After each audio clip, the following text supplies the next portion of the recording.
A landmark $350 billion investment deal between the US and South Korea is now on the verge of collapse. The agreement, reached in July 2025, was supposed to lower US tariffs on Korean imports from 25% to 15% in exchange for massive Korean investment in American industries. But a fundamental dispute has emerged. President Trump insists on an upfront cash payment, while South Korea envisions a gradual, project-based investment over years. Seoul's officials have publicly rejected the idea of a lump sum transfer, citing economic risks and memories of the 1997 Asian financial crisis. The US demand has created a diplomatic standoff, with South Korea refusing to compromise its national interests or the health of its global companies. With the Asia-Pacific Economic Cooperation Summit looming, both sides are under pressure to resolve the impasse. If talks fail, tariffs could snap back to 25%, dealing a blow to Korean exporters and rattling investors. The uncertainty has already caused volatility in markets tracking South Korea's economy. This standoff is a stark reminder: in global negotiations, a handshake is a long way from a signed deal. The fate of the agreement now hangs on whether both sides can bridge their fundamental differences. For now, the promise of a new trade era is overshadowed by mistrust and brinkmanship.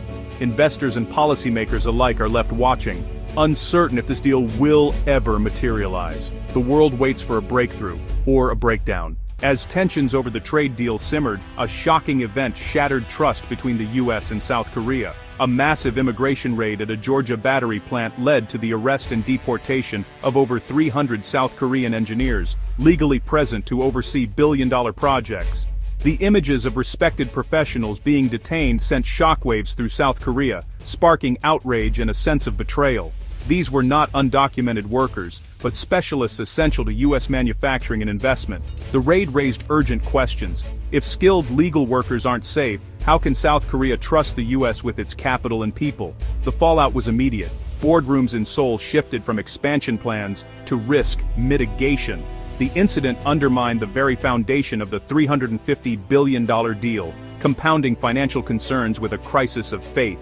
South Korean companies now see the US as unpredictable, with operational security and employee safety in doubt. The Georgia raid became a cautionary tale, symbolizing the risks of investing in an unstable political climate. The path to a deal is now blocked not just by economic disputes, but by a profound loss of trust. The stakes for US-Korea relations have never been higher. In the aftermath of the Georgia raid, Washington scrambled to contain the fallout. A senior US diplomat was sent to Seoul to apologize, but the gesture was quickly undermined by President Trump's public statement suggesting foreign engineers were only needed to train Americans. The remark was seen in South Korea as dismissive and disrespectful, fueling public anger and protests outside the US embassy. The president's words erased any goodwill, deepening the crisis and hardening South Korea's resolve. Officials in Seoul, already under domestic pressure, now faced a public demanding no concessions on the investment deal. The incident exposed a disconnect between traditional diplomacy and the unpredictable US administration. South Korean leaders and executives now view the US as an unreliable and disrespectful partner. The trust deficit has become a chasm, making any progress on the $350 billion deal nearly impossible. The diplomatic damage is deep, and repairing it will require more than apologies. The relationship, once built on alliance, now teeters on resentment and skepticism. For both nations, the cost of missteps is growing. The future of their economic partnership is more uncertain than ever. The wounds from this episode may not heal soon. Across the Atlantic, Europe faces a similar dilemma. The Trump administration announced a $600 billion EU investment pledge in exchange for capped tariffs, but the details are vague. European leaders question where the money will come from, who will invest, and what projects are involved. The lack of specifics has fueled skepticism, with many viewing the pledge as political theater rather than a real plan. Europe, wary after watching the US-Korea standoff, is reluctant to commit without clarity. Investors are left in limbo, unable to plan for the future. The US strategy of demanding massive, ambiguous pledges in return for immediate concessions is breeding mistrust. Allies now question the reliability of the US as a negotiating partner. While the US pursues headline-grabbing deals, Canada is taking a different path.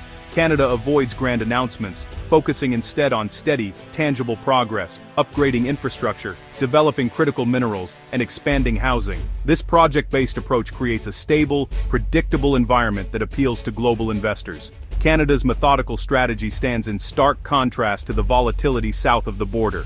Investors see Canada as a safe harbor, drawn by its transparency and reliability. While the U.S. demands massive pledges, Canada quietly builds real opportunities. The result, international capital, is increasingly flowing north. Canada's steady hand is making it North America's most attractive investment destination. The contrast between U.S. and Canadian investment climates is clearest in renewable energy. In August 2025, the Trump administration abruptly halted the nearly complete $6 billion Revolution Wind project, sending shockwaves through the industry. The cancellation has made U.S. energy investments look risky and unpredictable. Meanwhile, Canada is fast-tracking offshore wind development, offering clear policies and strong government support. Investors now see Canada as a reliable partner for green energy, while the U.S. appears unstable. The message is clear. In energy, as in trade, certainty matters. Canada's approach is attracting global capital, while U.S. projects face growing skepticism. The flow of green investment is shifting north. U.S. tariff policy is now hurting its own economy. A new 50% tariff on imported copper aimed at China has sent U.S. copper prices soaring, up to 31% higher than global benchmarks. American manufacturers, from electronics to autos, are facing skyrocketing costs and shrinking margins. The higher prices are passed to consumers, fueling inflation and eroding competitiveness. The policy, meant to protect industry, is backfiring, making U.S. companies less competitive globally. Studies show these tariffs are slowing growth and adding risk for investors. The copper chaos is a warning unpredictable trade barriers can do more harm than good. For businesses and investors, U.S. policy is now a source of volatility. Recent events have reshaped how the world views the U.S. as an investment destination. Stalled megadeals, immigration crackdowns, and abrupt project cancellations have created a climate of uncertainty. Trust, the foundation of international commerce, has been badly damaged.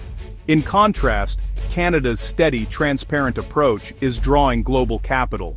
The U.S. now faces a stark choice: continue down a path of unpredictability, or restore confidence with consistent, welcoming policies.